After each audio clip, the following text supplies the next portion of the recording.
নমস্কাৰ মোৰ চেনেল মাজনীজ কিচেনলৈ আপোনালোকক আদৰণি জনাইছো আজি মই বনাম আমি সকলোৱে খাই ভাল পোৱা কঁঠালৰ ভাজি মোৰ ৰেচিপিটো যদি আপোনালোকৰ ভাল লাগে তেতিয়াহলে মোৰ চেনেলটো সাবস্ক্ৰাইব কৰিব আৰু জৰুৰ বেল আইকন প্ৰেছ কৰিব যাতে মোৰ নতুন নতুন ৰেচিপিৰ আপডেট আপোনালোকে পাই থাকে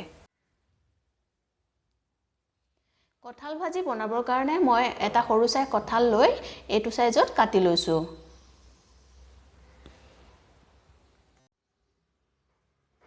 দুটা ডাঙৰ চাই আলু এনেকে কাটি লৈছো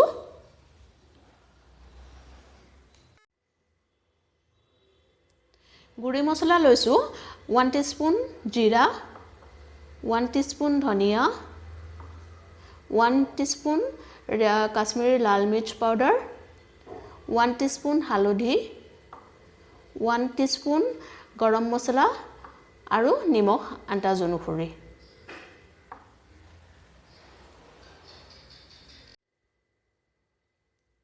এটা ডাঙৰ চাই পিয়াজ পেষ্ট কৰি লৈছো চাৰিটা কেঁচা জলকীয়া পেষ্ট কৰি লৈছো এটুকুৰা আদা পেষ্ট কৰি লৈছো 9 ফুটা নহৰু পেষ্ট কৰি লৈছো তিনটা ইলাইচি লৈছো গোটা ইলাইচি এটা শুকান জলকীয়া লৈছো তেজপাত এখিলা লৈছো আৰু সৰু চাই পিয়াজ এটা এনেকে কাটি লৈছো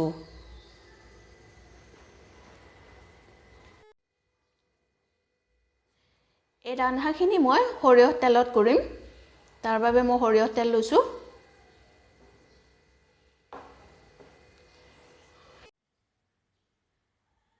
কুকাৰত পানী দি গেছত উঠাই দিছো এতিয়া মই কঁঠাল আৰু আলুখিনি দি দিম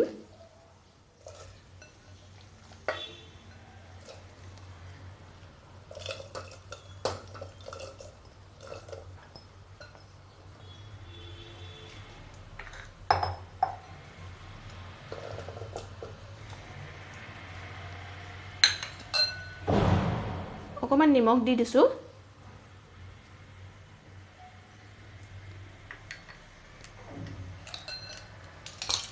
এতিয়া মই দুটা সিটি মাৰিবলৈ দিম আৰু গ্যাসটো মিডিয়ামত কৰি দিছো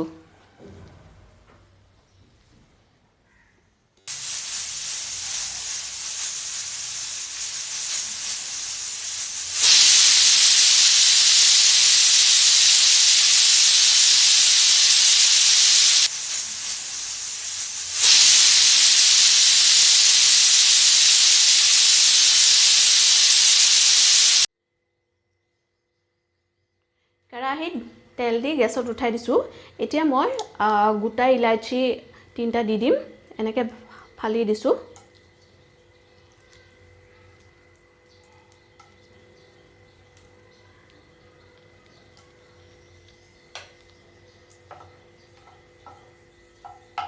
এতিয়া ইয়াতে মই শুকান জলকীয়াটো দিম তেজপাত খিলা দিম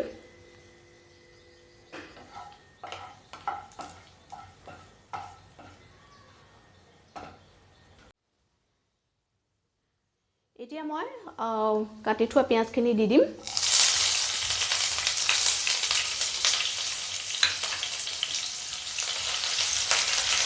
এইখিনি অকমান ৰঙা হ'বলৈ দিম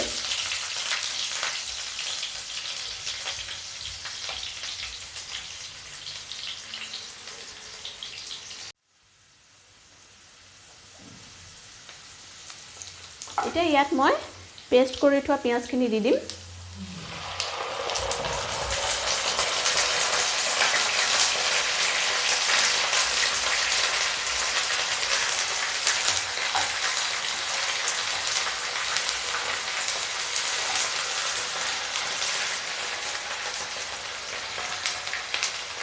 আদা দি দিম নহৰু কেঁচা জলকীয়াখিনি দি দিছো এইখিনি অকমান হ'বলৈ দিম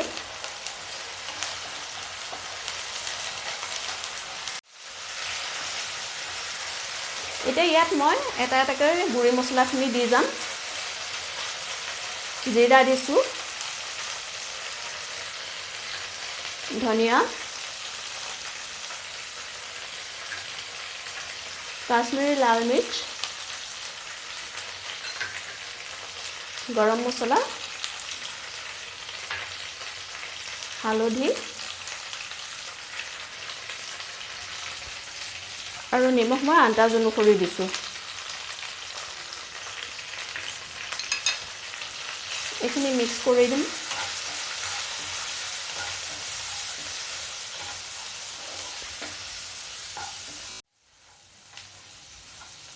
এতিয়া মই ইয়াত অকণমান পানী দি মছলাটো ভালকৈ ফ্ৰাই হ'বলৈ দিম।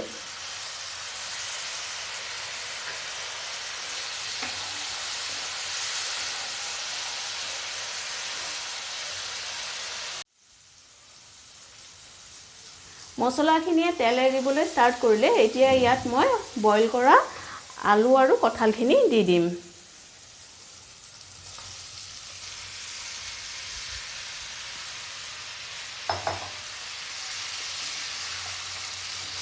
এতিয়া মিক্স কৰি দিম মছলাখিনি কঁঠাল আৰু আলুখিনিৰ লগত।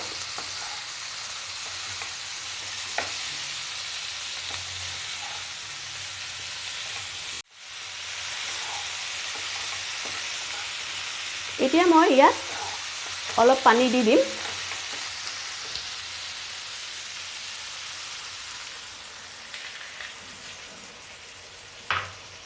এইখিনি এতিয়া মই ভালকৈ উতলাই আহিবলৈ গেছটো মিডিয়ামত কৰি দিম।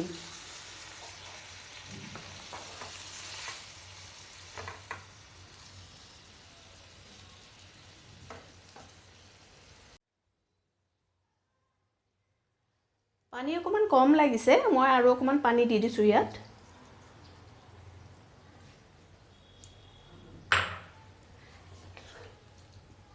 এতিয়া এইখিনি উতলাই আহিবলৈ দিম।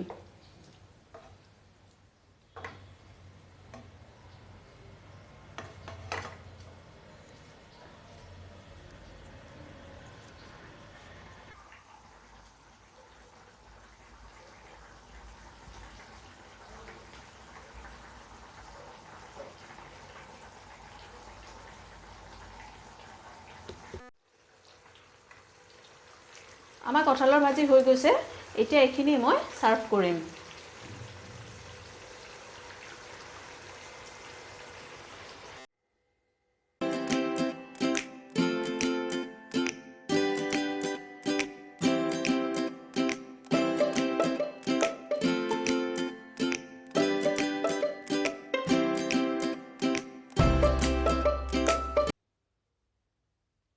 মোৰ এই ৰেচিপি আৰু ভিডিঅ' যদি আপোনালোকৰ ভাল লাগিছে তেতিয়াহ'লে লাইক কৰক, কমেণ্ট কৰক আৰু প্লিজ শ্বেয়াৰ কৰিবলৈ নাপাহৰিব।